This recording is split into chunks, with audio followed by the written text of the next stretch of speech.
here. We'll get going. Sure.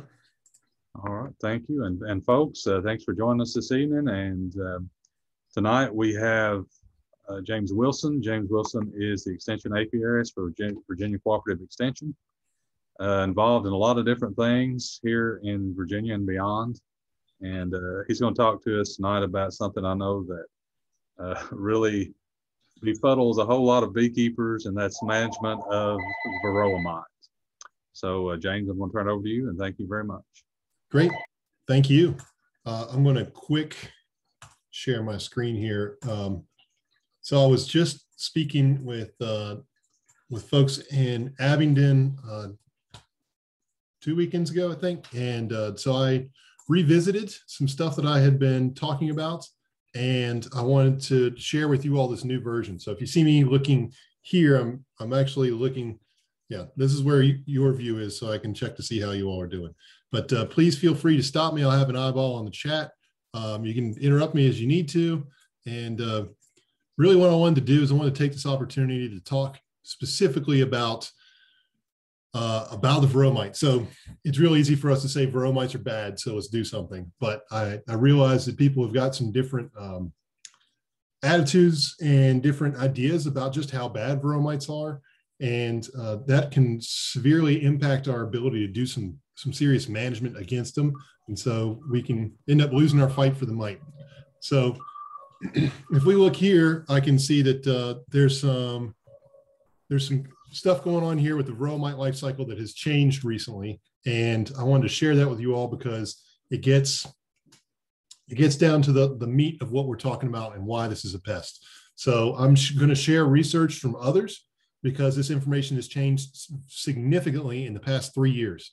And I think it's important to bring it here. It's also, these papers get into some pretty nitty gritty stuff. I have them pulled up on my computer. They're kind of technical. So I've tried to take not quite a bird's eye view, but get more close in and get some of the more important take homes for you and try and put them in a little bit of context. So please, if I have missed the take home for you, flag me down and we'll revisit it.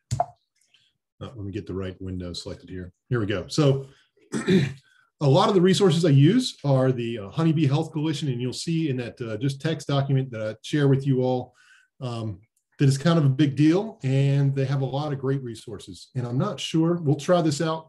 If somebody can give me a thumbs up if they can hear this video, I just want to give you a little bit of introduction. But if the video audio doesn't work, don't worry, it's all linked in that page I sent. So let's see.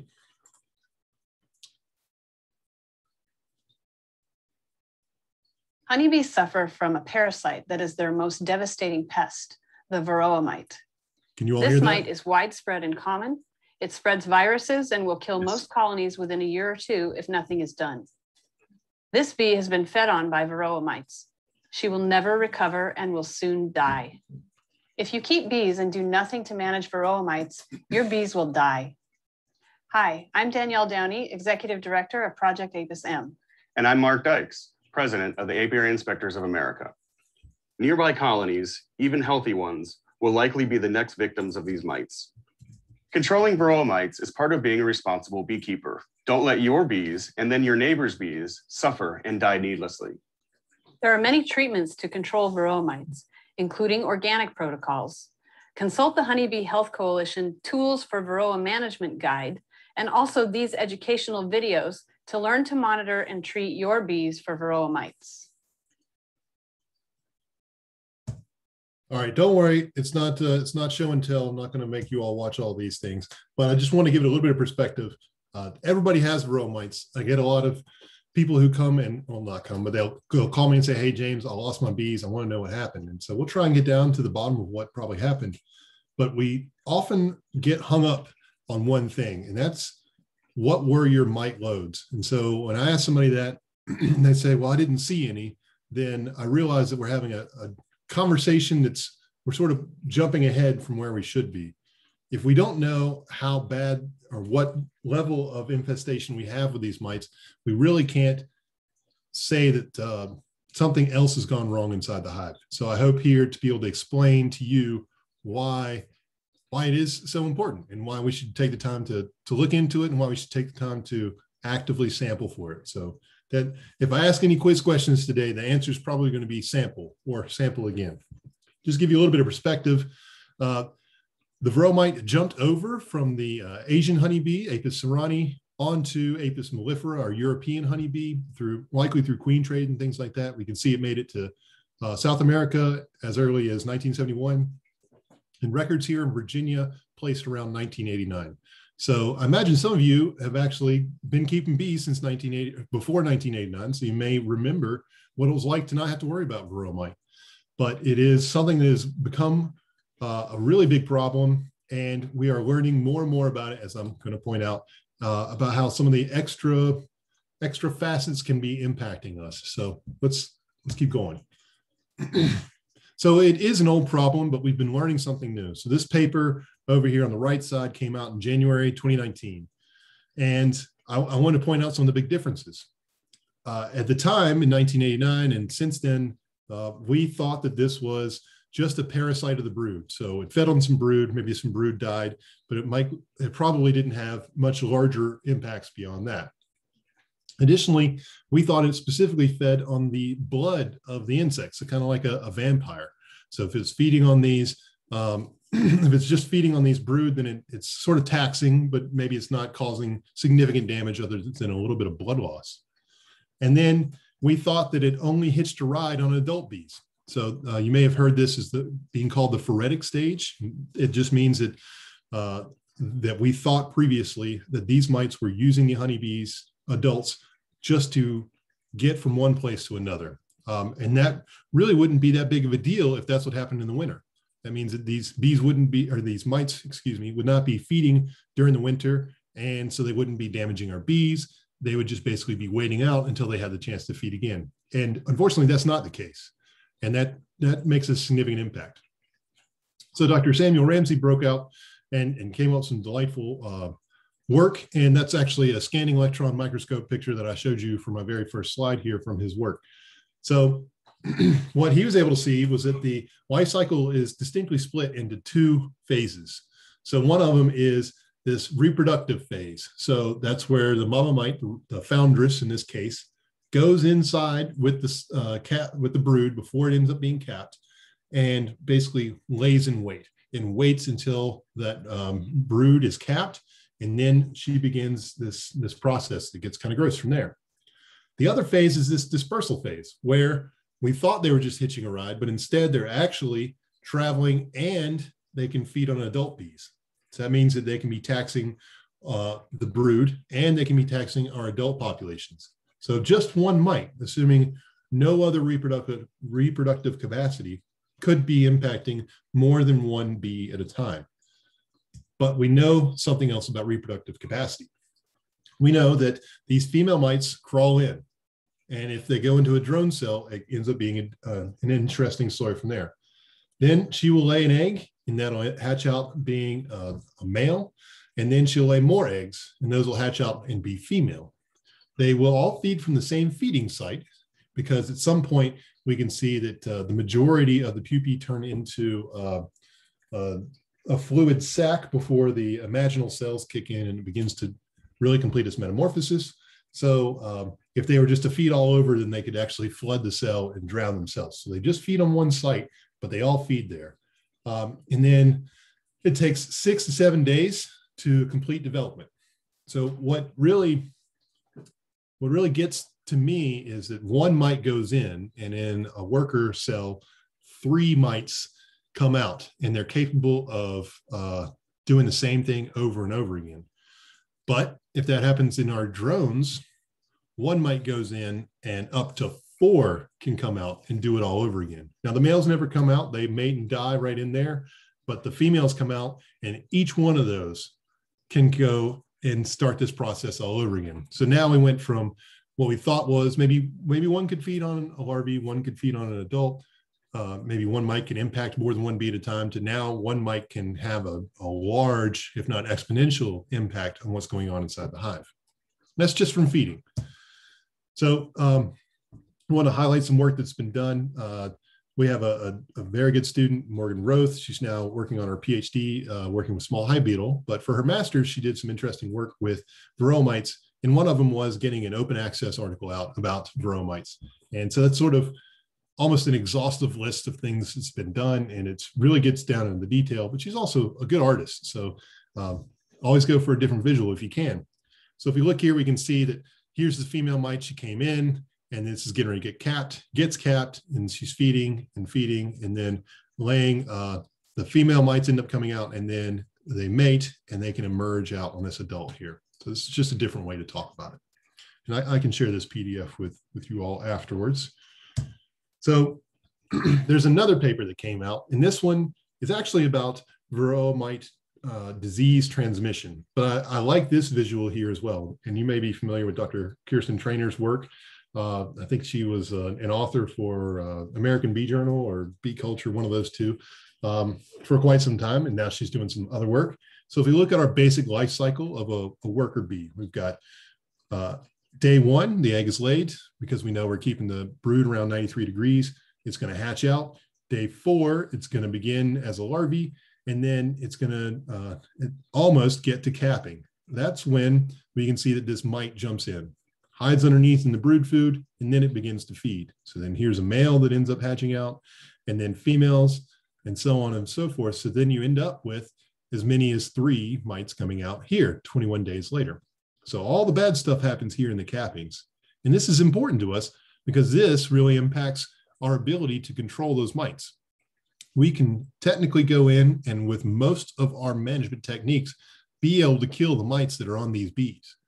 What we can't do is kill them in this stage with all but one of our products. So it really changes around how effective we can be. That's why there's a lot of limitations, and we'll talk on those in a minute, about the timing of the brood cycle when you're trying to treat for these mites. So some interesting things, and we'll talk a little bit more about this in a second, is when we get into just what this means for disease. So I just wanted to show you that, I want to show you this part first. So now if we throw in that these mites are capable of bringing diseases in, which they are, in this case, the most predominant ones are going to be deformed wing virus and acute bee paralysis virus.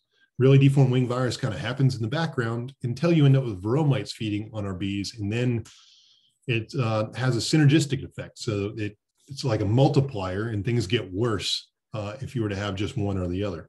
So this is kind of a complicated figure. That's why I hacked it in half for you all. But what it's showing is that there's a bunch of activities that are going on.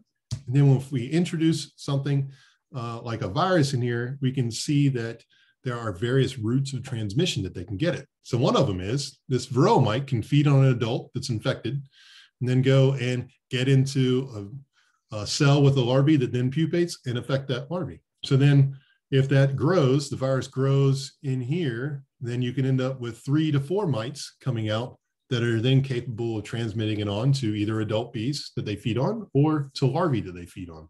So that's no good. If you get enough of that going on inside the hive, then you can end up with something called vertical transmission, to where if our queen gets sick, she can technically lay infected eggs. So that's bad. Or if she gets infected sperm from the drone, then again, she can lay infected eggs. That's what we mean by vertical. It's directly coming from the mom. Or worse yet, in this case, because we have thousands and thousands of workers, we can end up with horizontal transmission. That means that because our bees do good things like clean or cannibalize some larvae, then they could potentially be getting infected. But they could also be feeding each other, one infected bee to a non-infected bee, just as we know that they do with trophoaxis, and then getting infected from there. So then if it takes thousands of visits to make one worker bee as visits from starting in this larval stage, we can see that they can also infect the new larvae. So that's a lot of bad directions that this thing can go in, but we'll touch on that a little more in a minute. So for me, that's a bad story, but this is the crux of it. This is what really hits home for me. We know that they're not actually feeding on the blood now. Thanks to Dr. Samuel Ramsey, he was basically unequivocally be able to say, yeah, we've eliminated every other thing here. This is what they in fact are feeding on. And it changes the story because the Varroa mite feeds on the fat bodies. And you might think, oh, well, maybe these bees will be a little tinier. It won't be a big deal. Well, if they feed on the fat bodies of larvae, the fat bodies are central to fat and protein storage, two of our main overwintering success mechanisms that we can see in honeybees. They also, the fat bodies, are responsible for being able to generate individual immune response. So the immune system of the honeybee is coming from, if not powered by, the fat bodies.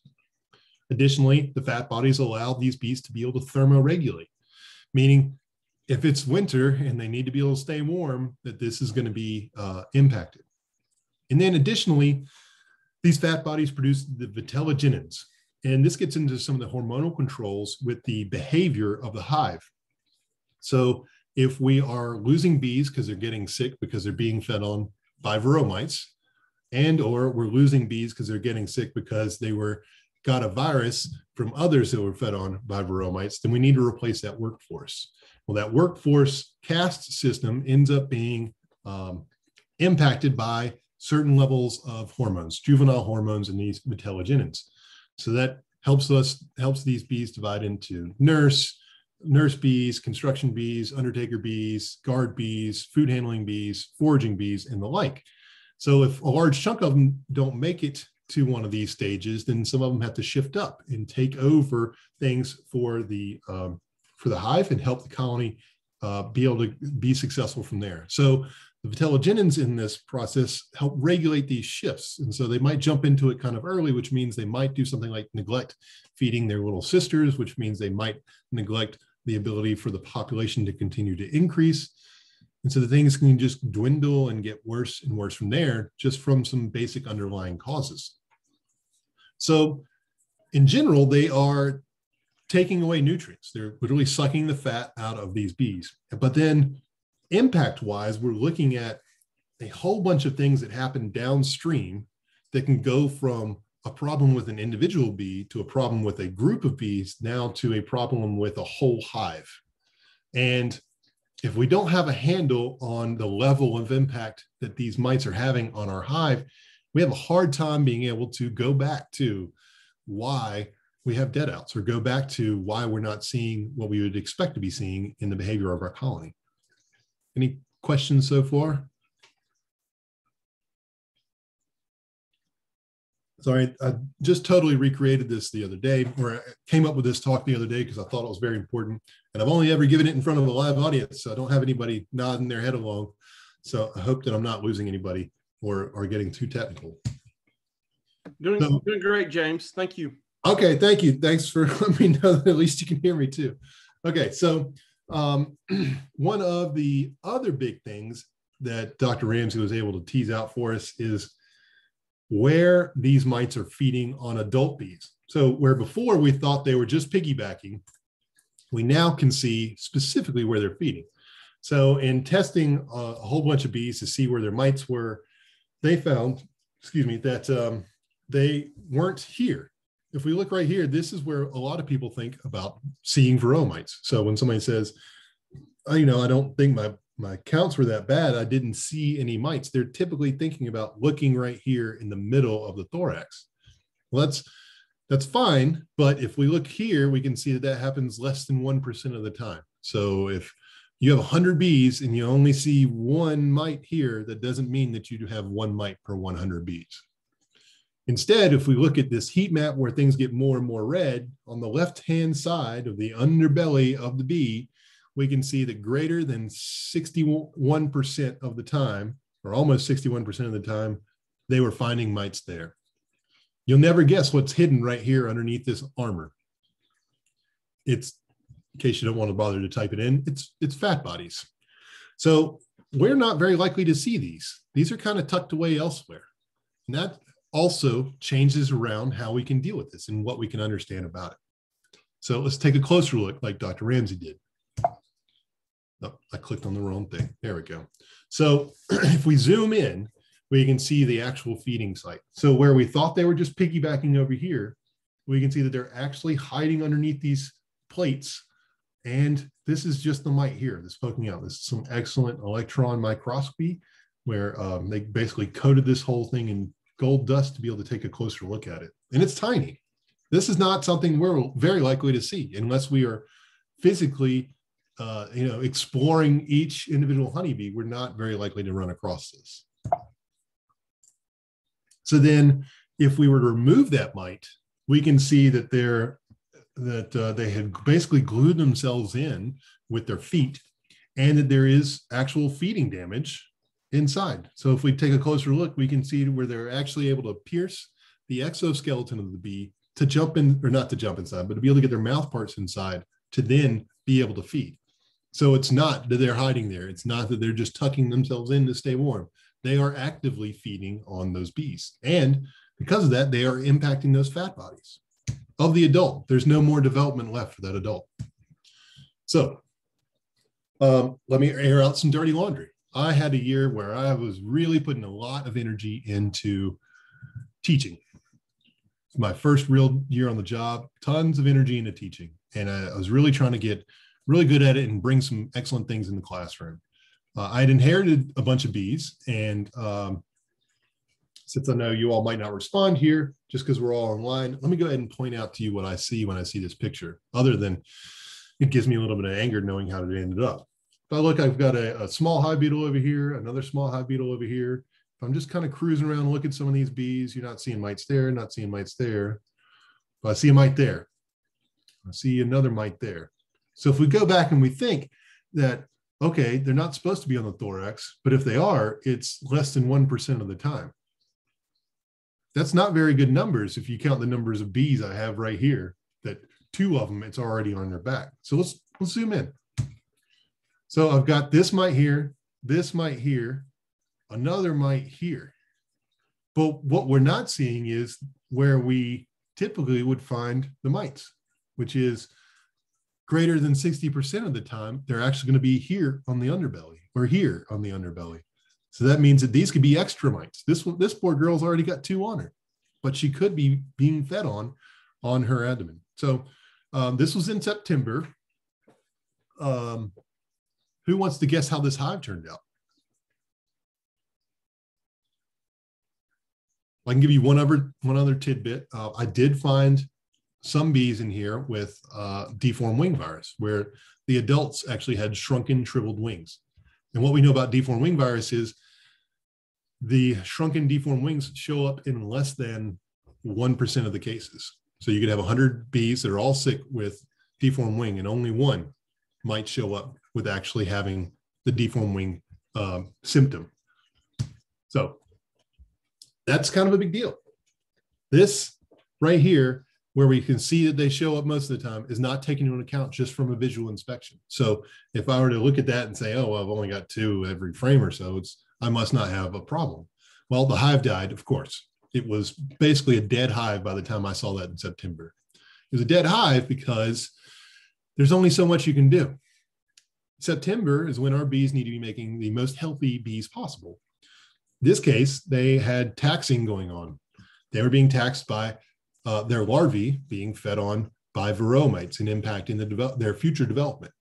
They were being taxed by the adults being fed on and impacting their ability to thermoregulate, to be able to go into the right cast and help out with all the worker regulation.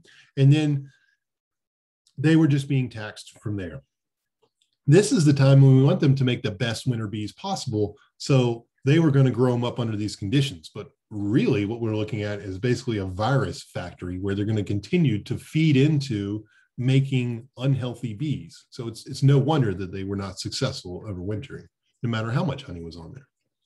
And additionally, if you look, here's a nice little indicator that your colony might not be that strong if just on one frame you have multiple adult small hive beetles.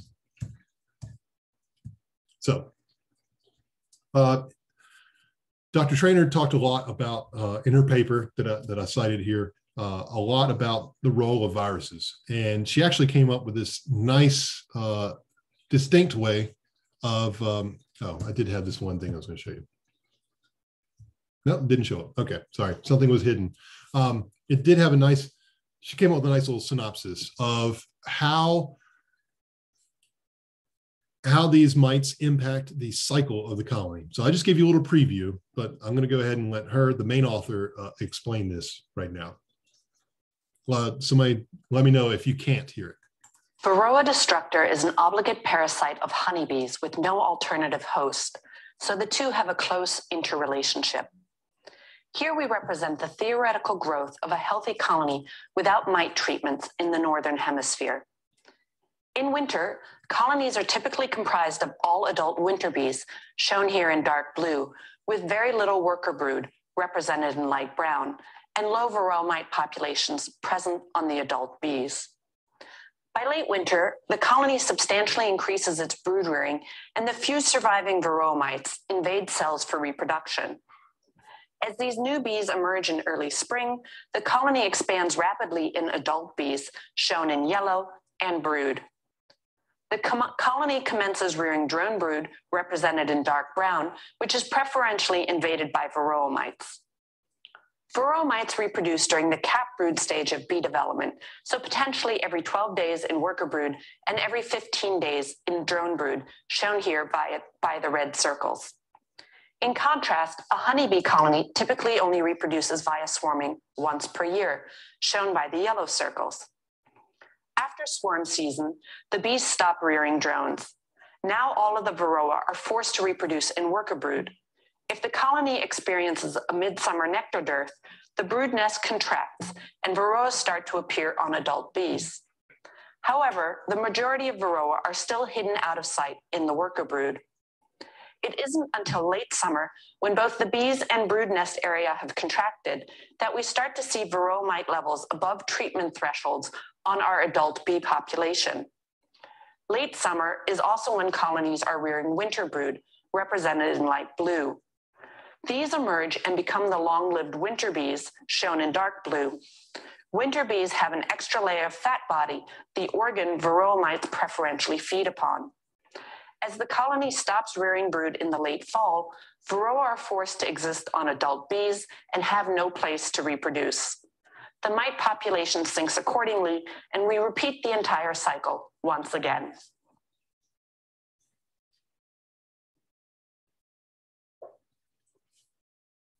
Make sure all credit is Varroa given where credit is due. So that's not a fun story. I apologize. I've never really enjoyed talking about Varroa mites, but I have taken that personally and tried to make it where we could have a better discussion about it, so we could emphasize exactly what's going on and why we need to be very aggressive about how we deal with this. So we talked about feeding damage. Now we're talking about actually that they're feeding on the fat bodies. They're not just feeding on the blood. And so that can have even greater impacts than we'd originally estimated when we already thought it was a problem. And that's original, as in before January 29, 2019. So it can shorten their overall lifespan. They're, of course, capable of vectoring deformed wing virus. And mite feeding has been associated with increased viral loads. No real surprise there. Specifically acute bee paralysis and deformed wing virus. So it is the consequence of feeding directly that it can transmit many of the 18 different viruses that we know. So we know that there are other impacts from other viruses, but we can see that these two are most commonly transmitted by Varroa mites. So here we just wanted to show from our own journal article here some delightful deformed wings going on here. And actually, you might be looking at a case of bald brood where there was a Varroa mite infestation here, and the workers are trying to pull out trying to get access to remove those Varroa mites. So we can think about this in a couple different ways, or 3 different ways specifically. So this is definitely from Dr. Trainer. They're feeding on these tissues, and so they're also adding in that they're getting bees sick. So the transmission of this sickness really comes from 2 things, and this is what Dr. Trainer's work really focused on. So the acquisition, where the Varroa picks it up first. So they feed on the bee tissues like we saw in that nice little flow chart. They can ingest those pathogens that reside on those. So then they can move freely between individual hosts, so more than 1 bee at a time. Then when they feed, they are introducing that pathogen into the next host, whether it is an adult bee or a larval bee. And that sort of makes sense if we think about the numbers of deformed wing virus symptomatic bees, we could see that some of them could have been infected as adults. So they wouldn't have had an impact on the development of their wings. They would have already been developed. So here's just a brief list of all the viruses that we can see coming through and transmitted by Varroa, but this is more of a mechanical thing. This means that they could physically transmit it. It's not necessarily that one harbors it all the time.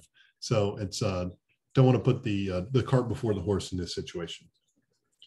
So let me pause there and I'll answer some questions for you all while I quick switch over to a more applied version, getting into the specific management stuff.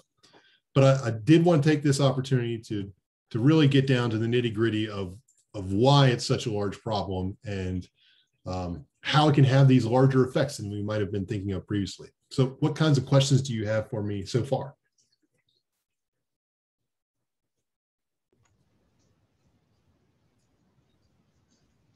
James, I'm sure you might get into this, but with the change in the notion of what they're feeding on, the fat bodies versus the blood, I'm guessing there are going to be newer products that come out that impact the mites from that angle. Is that really going to play into the management at all? Well, that's an excellent question, and you would hope. So before it was bought out by Bayer Crop Science, Monsanto was actually looking at making a bee that could sort of destroy its own pests through genetic modification. And what we know, since people are kind of against things like some GMOs, for example, using a better, smarter potato to make French fries for McDonald's, that got shot down pretty quickly. I'm not surprised that we haven't really heard much about that. That gets into some very specific things where you basically need to make your bee more able to take out their own pest. And that's not really out there right now. And no, I'm sorry, I don't have that answer for you. But I think the take home is this really highlights when we are at our most vulnerable. So if this is really attacking, 4 different characteristics that would help our bees overwinter, then our number one goal then should be able to knock them out before we make the bees that they need to be able to overwinter. We want to make sure we have the absolute healthiest bees going into the fall. So I think about it as more of, if we're going to adjust our aim, we need to think about the impact that we have on making winter bees. If that gets to your question at all, Phil. Yes, it does. Thank you. Okay, you're welcome. Well, any other pressing questions so far? Yes, I have a question. What would your preferred method of treating mites be? Vaporizer or mite strips, or what would you prefer to use? Well, let me get into that. I've got a whole separate thing. There's only 65 slides for me to go through in the remaining 9 minutes I have. So I'll be real brief about it. No, but I will give you a preview of some of the information. And I will say that I don't have a favorite because I can't really. Because of the resistance management we want to keep in play, knowing that if we kill 99% of our mites, that one can go in and come out with 3 or 4 resistant mites. We want to make sure we're really on top of our rotation of chemistries, if we can be. So I'm going to quick highlight some of those. And I will say that the stuff I'm talking about right now, this new presentation, will basically be all from the Honeybee Health Coalition. So if you look in the resource that I shared with you all initially, it has the Honeybee Health Coalition homepage where you can get all kinds of information from them. The Honeybee Health Coalition Tools for Varroa Management Guide, and that's what's going to help you be able to physically make all these decisions. They have their own Varroa Management Decision Tool to where you can click through online and, answer a couple questions that will direct you to what would be an appropriate treatment. And then they also have a couple other things I've not run across. They have a guide for dealing with foul brood or identifying foul brood. It has some nice new photos, something better than I've seen out of the USDA recently. Same kind of thing getting into, they have a basic guide for how you can do beekeeping, and only one chapter on that in Varroa mites, don't worry. But they also have a lot of videos about all the specific treatments and sampling methods and things like that. So I can't recommend them enough because it's based on peer-reviewed science. So like these publications I'm talking about here for their management decisions, and they also work closely with the Be Informed Partnership, where people have been answering these national surveys year after year after year. And so they take those data and put it in the context of one treatment. So they'll say, this has got 11%, or people saw 11% fewer overwintering losses by using this product, that kind of thing. So I like the context that it gives there. So don't worry, I'm going to work to answer your question, but I will have to do kind of quickly. And Phil, just to check, we were going to end at 6:45. Is that right? Well, if you want to go till after that, that's not a big deal. We normally will go 45 to 60 minutes, so anywhere in that range will be just fine. Okay, well, thank you for the update. I will skip over the introductory stuff since we just dove headlong into a lot of that.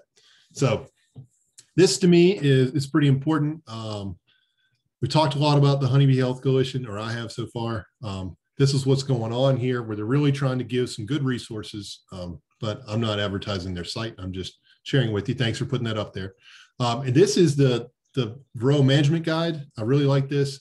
It's got a great explanation, and it gives you, really puts in a good context. So let me give you some background information. And this is also all their videos that they have access to. They're all professionally done, better than I could do any day. And then they've also got some data resource management and things like that. So let me quick advance to the right area. This is the main thing to me.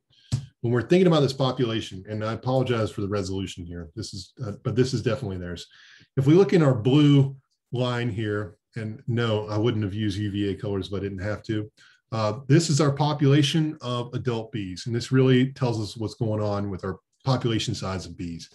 And we can see, we're right here. We're definitely looking for our increase. We're waiting to get into our flow, and that's where we want to have our most bees, is right when we know that we have the most nectar available.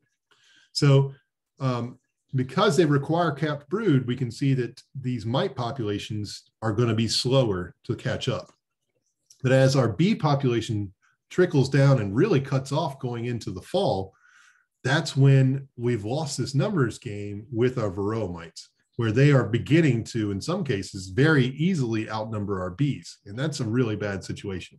So if we leave it alone, they can really impact our pollination, or excuse me, our population decline, and really not leave us in a good place for the winter.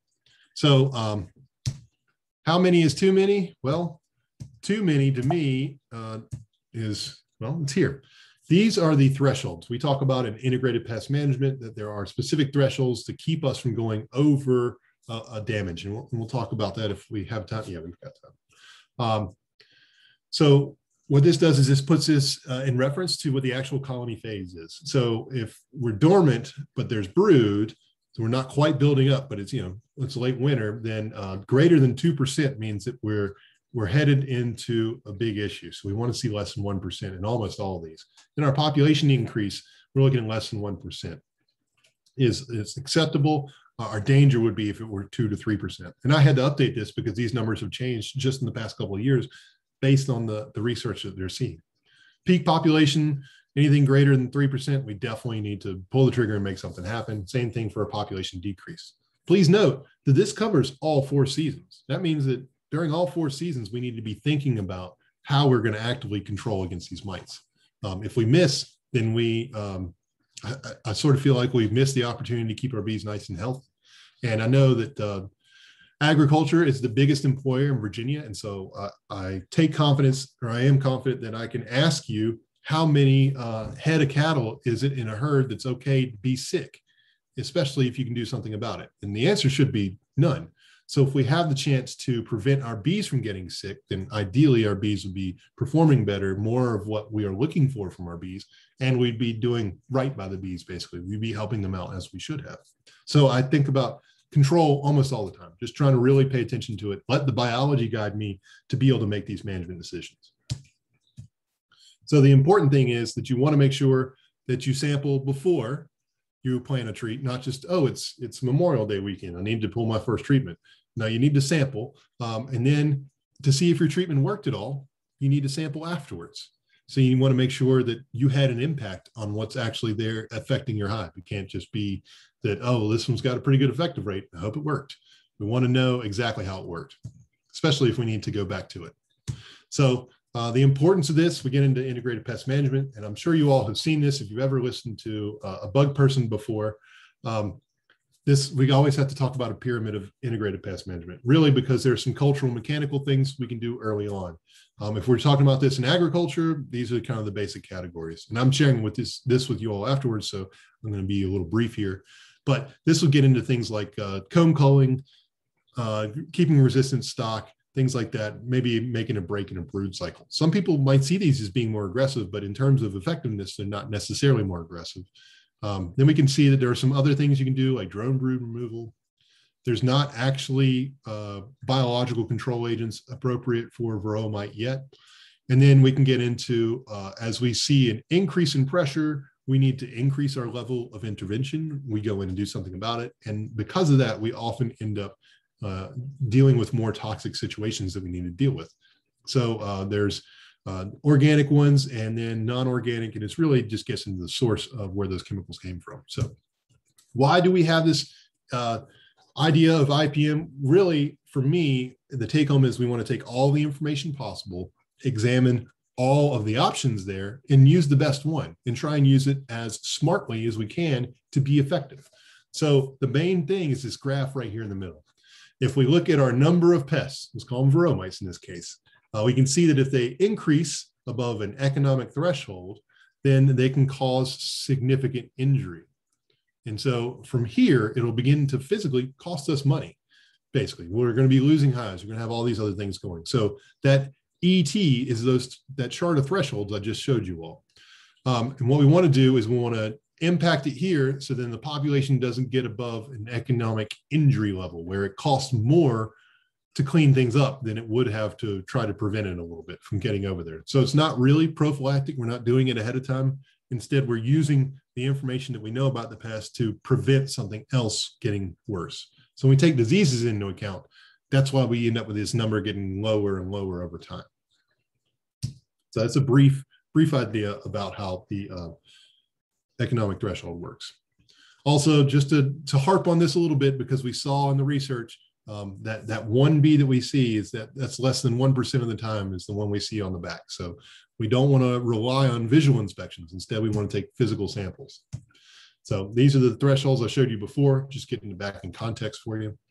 And then this is what it gives you an idea of, like in the all of the time of the season. So we can see late and early spring, if we do some cultural control things, maybe it's a screen bottom board.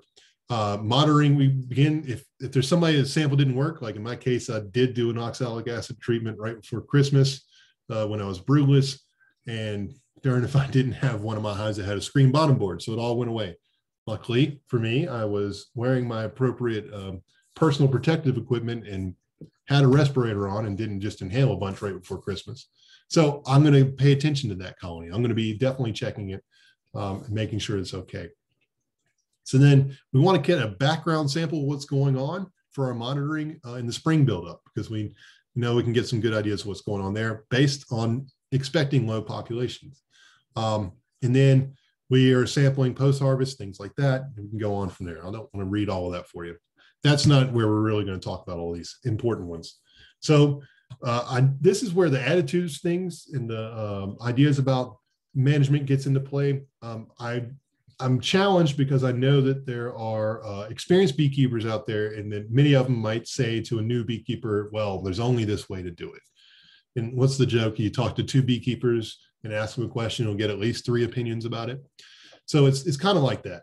It's not that the only way it is to do an alcohol wash. You can also do a powdered sugar shake.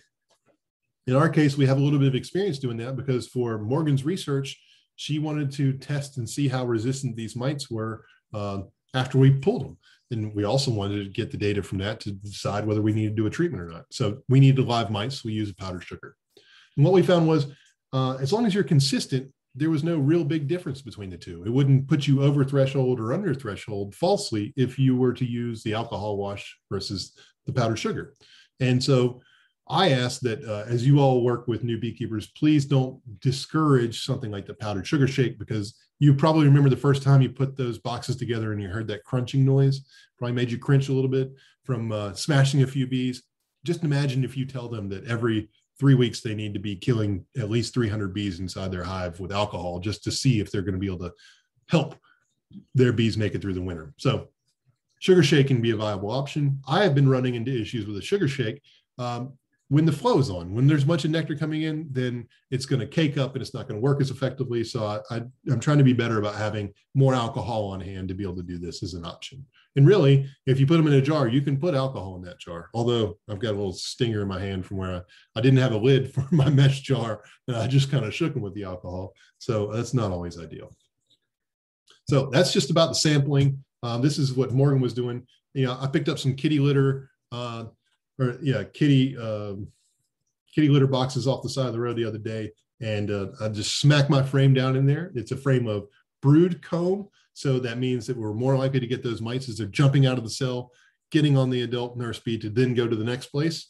And then you take a half cup, dump them in, add in your 2 tablespoons of powdered sugar, shake them for 1 minute, put them in the shade, let them rest for 1 minute. And then you shake them out for another minute onto something that you can ideally see them, a white piece of paper, another bin or something like that. They'll give you a good way to do that. One thing I did notice, because I invited a bunch of people from my class into my lab this week to kind of visit before they go graduate and things. And we want to make sure that once you dump them in that container, you shake them all down to the corner, almost like you're shaking a package. Then you can get a nice level cup or half cup of bees right there. So then you shake them out, and hopefully you don't see this right here. In my case, we had 334 bees in the last sample we took. We know because we killed them with alcohol. And then we divided them to be able to come up with a mass. So our percent infestation ends up being the number of mites that we have per 100 bees. So if we have 9 mites, 300 bees, divide that number by 3, that gives us our level of infestation. So that would have been an infestation level of 3%, which, as we know, is a you got to go do something about it right now kind of situation. So really consistent monitoring. That is the biggest thing outside of what your treatment's going to be. So I'm going to fast forward a little bit here because I was asked to talk for, I don't know, only 3 hours straight about Varroa mites in Abingdon. So I threw in a bunch of extra stuff. So if I've convinced you to sample, if I've convinced you to treat, that's great. You can also submit your sample stuff here. Excuse me, this is MiteCheck. It's a beekeeper citizen science stuff that helps the Bee Informed Partnership. It's all anonymous. I think it's down to maybe zip code level, so nobody's going to find out that's you that has got it. But it can give us a better idea if we participate in this of when we're seeing the pops in these cycles. When we can learn more about how Varroa works in Virginia and works from year to year, the more people that end up submitting this. So I've written a grant or 2 to go give some specific workshops and talk about this. So I will be mentioning that in the future more. So Morgan also wrote some fact sheets. We put these out. These are available online at pubs.ext.vt.edu. Don't worry, you'll get that address here in a minute.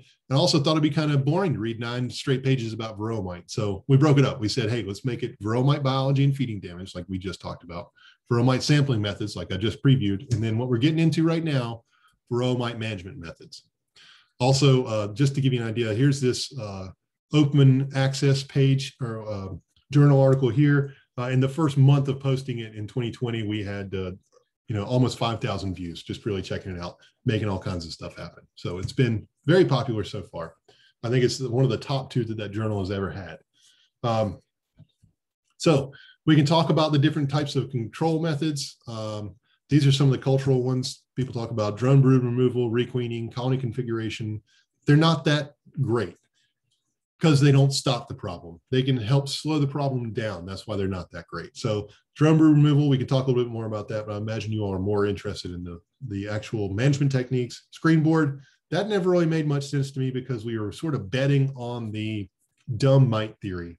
And if we had a dumb mite that could just fall out, then it wouldn't be a big deal. and we know better. We know this has been a big deal catching up with us since 1989. So I don't feel like that dumb mite falling down. We're probably actually just catching the mites that are ready to die. But maybe it makes you feel better to see mites being physically removed from your colony. These are our chemical options. And this is just one quick way to break it down. Well, I'm not going to spend much time here just because this really helps us highlight the two differences between them. And they're synthetic, which is old things like Apistan, Checkmite, and Apivar, versus organic. And it's literally just whether it's from a plant or not from a plant. And that's what we mean in terms of these chemicals. So I'm going to get into each one of these, and I'm going to present you exactly with what the Honeybee Health Coalition is given, so we can talk about how that works. So synthetic chemical treatment, Apivar, the common name is amitraz, and its route of exposure, how does it work, is through contact. It has to physically contact that mite, which, as we know, inside of the cap brood, we won't be able to penetrate. We won't be able to get inside there and kill those mites that are actively being made. So when can you use it? Not when you're supering. What's the treatment interval? 42 to 54 days. What are some basic disadvantages? You can cook brood, and some mites are developing resistance, according to the Honeybee Health Coalition. Checkmite, active ingredient is coumaphos. Apistan, the active ingredient is talfenvalinate. These are kind of old. They're around. Technically, Checkmite is a dual-use product listed for control of Varroa mite and small hive beetle. I would not recommend it for either, because this disadvantages are it has documented resistance. It also gets into beeswax contamination. These are lipophilic compounds, which means that they love fat. And we know that our honeybee wax is made up of nothing but fatty acids. And so it can soak straight into the beeswax and stay there and be active for quite some time. So much so that it can impact the longevity of our queens. It can kill them over time. It can also reduce sperm count in drones. So then we can see both sides of the royalty of our colonies getting impacted by this. So I can't really recommend that. Then we get into things like essential oils. So examples would be Apivar, Apigard, and they are fumigants, meaning that this goes up and volatilizes inside the hive, and it gets around the mite and kills the mite that way. So if this is part of what you're looking to do in your beekeeping efforts, if you're trying to stay natural, this is technically naturally derived. It's still a treatment. It's still a chemical. That's just how it works. The issues are temperature. So these volatile organic compounds, which is what these are going to be impacted by temperatures that are too cold. They won't volatilize very quickly. Or temperatures that are too high, where they will volatilize too quickly. So you could get what was supposed to be a dose over 1 week in a day, and that's really going to have some impact on our bees. And that's less of an issue here, but they're all specific, but even more so of an issue in something like formic acid, which we have here in the Mite-Away quick strips. Active ingredient, formic acid. Route of exposure, also a fumigant. It can penetrate the cappings and kill the mites. So if I had somebody I was really looking forward to using, this is it. But I use things in rotation because I don't want to continue with the same product over and over again, because we are actively selecting for resistance. Now, I know that these things get expensive, so I would encourage you all to look to your neighbors, see who else is on here, who else is keeping bees, and try and plan ahead. Use some different things, team up a little bit to where we can have rotation going in between here. And ideally, you're doing this kind of management before it gets down to that final deadline of coming into making our winter bees, and we're keeping our populations low and below a threshold throughout the season when we're keeping our nice healthy bees. So that gives us more opportunity to use rotation. Treatment time, just with the Mite-Away quick strips, I know there's also a Formic Pro label that works differently. Still the same active ingredient, 7 days. So considerations are temperature. You definitely want to wear some personal protection. The temperature is, if it gets too high, it volatilizes way too quickly. And I think in this case, it's anything above 92 degrees or something like that. It's on the label. Please read the label. You can end up knocking out some issues and killing brood and things like that if it gets too hot. So we don't want that. And if it's too cold, it won't work. It just won't get out there. It'll just still be inside the little sachets, as they call them, inside. So everybody is excited about oxalic acid. It makes me nervous because I have been trained to how to use insecticides and pesticides. And so when I see this delightful little pirate flag over here, that means I could die if I use this wrong. And that's exactly right. This is a dangerous thing. This is a corrosive acid that we can actually inhale and get inside our lungs. So when they say respirator, they don't mean whatever it is we're using for COVID right now. They mean actually mask that you have to breathe through that has cans that filter out volatile organic compounds. Those are not cheap. I've got one. I think I've got new cans that are almost $20 a can, and they only work for 8 hours. So please don't use them from season to season. I actually had some that the foil was ripped when I got them, so that means I couldn't use them. So I've just been showing them for demonstration since then. So the mode of action is that it's contact. It needs to physically touch those mites. So the way we can do it is we can physically spray it onto bees. We can dribble it onto bees. This is something that people typically do or might do with something like their packages as they get them in the spring. Or you can vaporize it, and the vaporizing is really the dangerous one. You should use this when it's dormant because this can't get into the cappings. So if we don't have brood, if they're not hiding inside the brood, then we can use this. We can get access to them because they'll be on the bees. So that's why we're really looking to use this towards the end of the year. In my case, last year, it was December for the first time I actually used oxalic acid. So if there's brood, that means you're hiding. Please do not use this every week. People are asking me, what if I just wait every week and just get them new and new and new? You are basically hammering your queen and hammering your adult bees that you want to be able to last for months with a bunch of organic acids that are getting all over them. Also, you can end up having a large amount of this stuff inside the hive, and this is not what we want to see inside the hive. So please don't do that. It is corrosive. If it's corrosive for us, that means it could equally be corrosive for the bees. So that's a danger. We don't want to put a whole bunch of it in there. And you must use the safety equipment. The label has all the information that you need for the safety equipment. Please follow it all the way. This thing scares me. I'm worried that somebody is going to listen to what the manufacturers of the vaporizers say, which basically says don't stand downwind, and somebody's going to die. So that's not good. We definitely don't want that. Follow the label of the actual insecticide, not whoever makes the vaporizer, please. I did have a chance to use this because I had a whole bunch of Mite-Away quick strips laying around, and then the temperature spiked on me. My 10-day outlook said it was going to hit 95 like 3 different days. So Mite-Away quick strips got taken off the table. In my case, I don't do a whole bunch of honey management, so I just let them ride with supers whenever I can. I try and get new supers on there for them to put honey away, but I typically don't try and harvest a whole bunch of honey. I make more bees than that, I guess. So temperature limits being what they were, I couldn't use that. So I went to this and ended up using the hop guard. And it is another acid. In this case, it comes from beta acid. So it kind of smells like bad, not good beer. So that's because it's got the same ingredient that we see in some of our beers with the acid, or we should have in all of our beers actually. And it's impregnated on these cardboard strips. This stuff is a syrup. It's very thick, so you definitely want to make sure you're wearing gloves because you don't want to get this stuff on you. It works best if they're dormant because it needs to physically touch those mites, so you can't get inside the cappings. In my case, we were going into the population decrease. I wasn't quite dormant, so I had to keep an eye on my mite loads after this treatment to see if I needed to follow up with something else. So there are other chemicals out there, but they're not really out there. Please don't use them because we don't know the impact that they could have on our bees. We don't know the impact they could have on the people that eat our honey, us included. So we definitely want to make sure we're careful with what we use. And you know, in most cases, if it sounds too good to be true, it probably is. But for me, this is the important thing. We want to make sure we're making excellent bees for the winter because we know our winters can be challenging. And what we can see is that the number one determinant, the number one thing that guarantees success of overwintering bees is having enough of them. If everybody's got honey, which we can all make sure the bees have got honey on, and if all the bees are good and healthy, then we just need a large population. Somehow, this barely makes sense, but because of the surface area to volume ratio, even though you have more mouths to feed, a larger colony size can make it through the winter by burning less honey.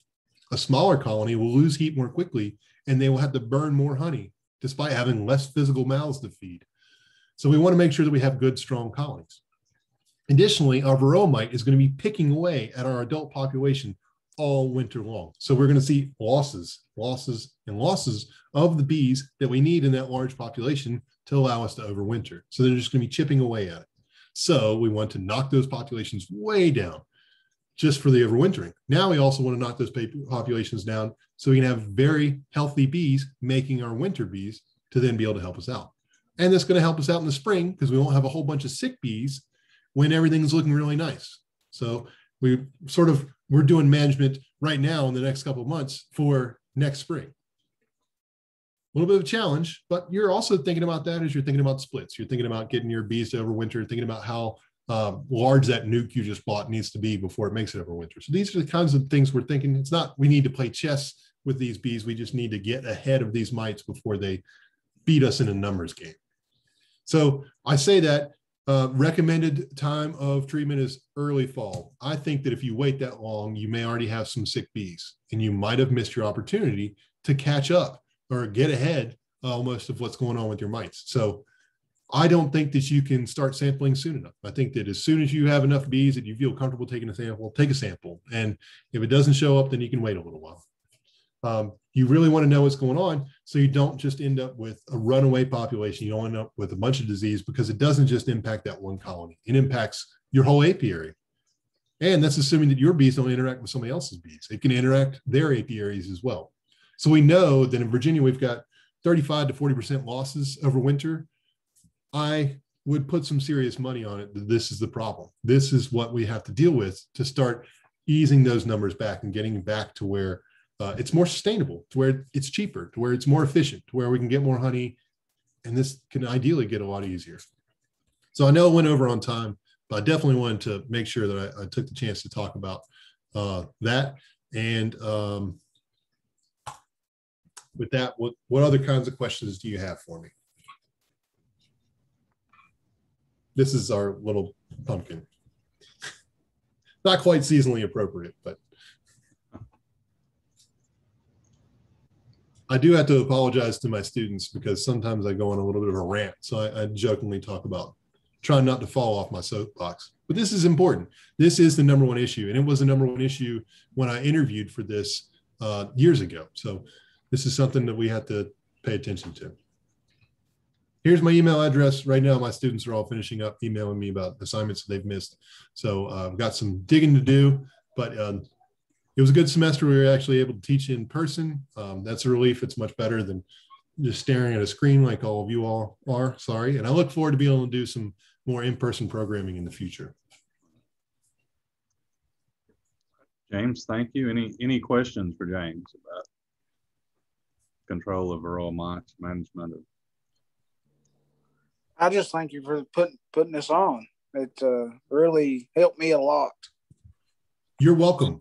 And if you all are interested in it, that Honeybee Health Coalition, the material I was using, there's a downloadable thing that basically tells you how to give this presentation in a local group if you're interested.